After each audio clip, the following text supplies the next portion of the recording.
Semoga inliners tidak terlalu khawatir jika mengalami gejala sesak nafas. Yang bisa kita lakukan sebenarnya adalah proning secara mandiri untuk meningkatkan saturasi atau kadar oksigen dalam paru-paru. Apa sih proning secara mandiri?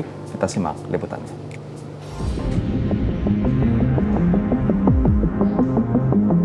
Inliners, beberapa penderita COVID-19 mengalami gejala sesak nafas yang disebabkan oleh kurangnya kadar oksigen atau tingkat saturasi yang rendah. Selain menggunakan ventilator atau bantuan tabung oksigen, inliner bisa proning loh atau tidur tengkurap.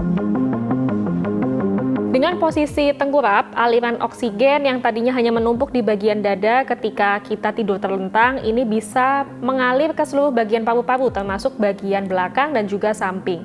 Untuk beberapa kasus seperti pasien yang berat di ICU, ini bisa melakukan proning selama 12 bahkan sampai 16 jam. Tetapi bagi Anda ini bisa dilakukan sesuai dengan kemampuan. Cukup 1 sampai 2 jam saja. Selain itu, beberapa pasien dengan kondisi lemah atau susah membalikan badan bisa berbaring dengan posisi miring ke kanan atau ke kiri, masing-masing selama 1 sampai 2 jam.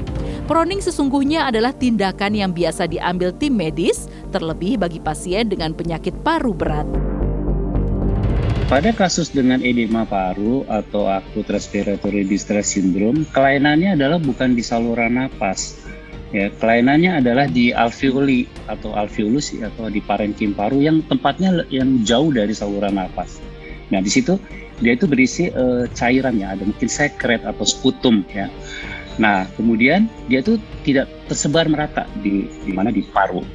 Nah, akibatnya oksigenasi tidak terjadi dengan baik. Nah, dengan melakukan prone position, maka bagian paru yang tidak mendapat oksigen sebelumnya akan menjadi terbuka sehingga oksigen bisa masuk ke dalam paru atau alveol yang tertutup oleh cairan tersebut.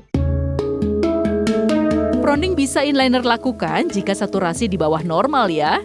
Sebelumnya cek saturasi dengan pulse oximeter ya. Jika saturasi berada pada angka 90-95%, Anda bisa proning. Tetapi apabila sudah di bawah 90%, segeralah memeriksakan diri ke dokter untuk mendapat penanganan lebih lanjut.